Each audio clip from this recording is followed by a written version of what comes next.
Welcome to today's episode of The Athletic Mindset. I'm your host, Alex, and today we're diving into a fascinating subject: the transition from the body of a samurai to that of modern athletes. We're asking the tough questions: what happens to an athlete who ignores their body structure? Hi Alex, thanks for having me. I'm excited to discuss the importance of structural integrity in athletes and how the Setai method can be a game changer. Absolutely. Let's start with the historic perspective.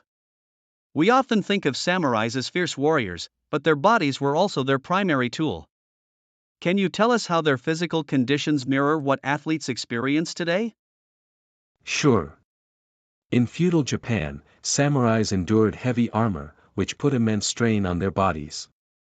They had to maintain a certain posture for hours, leading to chronic conditions like herniated discs. Fast forward to today, and we see similar issues. Soccer players deal with repetitive heading, tennis players with elbow problems, and so on. That's so intriguing. So, you're saying the injuries differ in name, but the underlying issues are remarkably similar? Exactly. For instance, knee injuries are prevalent across all field sports, reminiscent of the samurai's focus on maintaining balance and strength under pressure. If we trace the lineage of these injuries, it's clear that understanding body structure could prevent many of them. Let's talk about the financial aspect as well. In your research, you've showcased how injuries can lead to significant financial losses for athletes. Can you break down that injury cost formula for us? Certainly. We looked at direct medical costs, qualification costs, performance loss, and devaluation over time. For an athlete, injuries lead not just to immediate expenses but also to lost sponsorships and bonuses. The financial implications can be staggering, potentially costing hundreds of millions over a career. Wow! That's quite the number. And how does this tie into the Setai method? The Setai method focuses on aligning the body structurally to prevent injuries before they happen. When athletes invest in their body's maintenance through methods like Setai, the return on investment can be incredible, going from millions lost to millions gained simply by understanding and structuring the body properly. So, in essence, we're talking about a preventive approach instead of a reactive one. I find that fascinating. Could you share a specific instance or testimonial from an athlete who embraced this philosophy? Absolutely. Take Cristiano Ronaldo, for instance.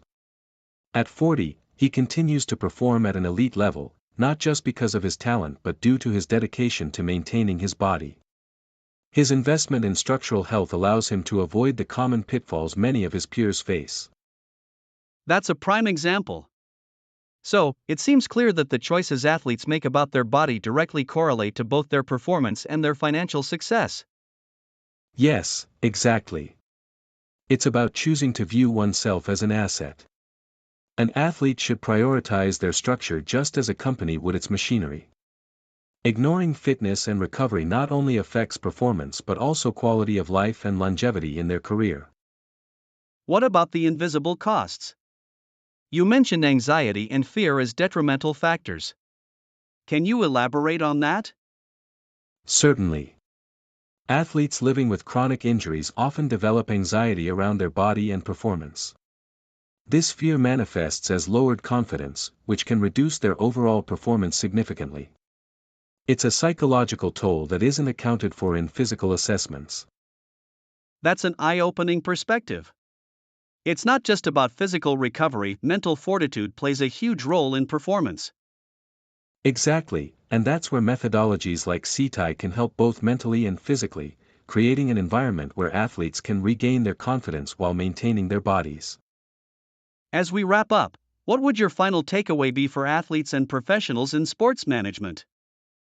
Invest in your structure, prioritize your body's maintenance, and understand that every injury has a cost, both financially and emotionally.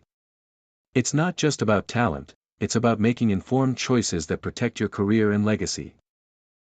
Thank you for sharing such valuable insights. This discussion has certainly broadened my perspective on the intricacies of an athlete's body and the cost of neglecting it. Thank you for joining us. Thank you for having me, Alex.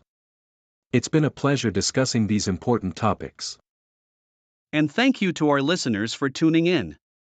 Remember to prioritize your body, whether you're an athlete or not. Until next time.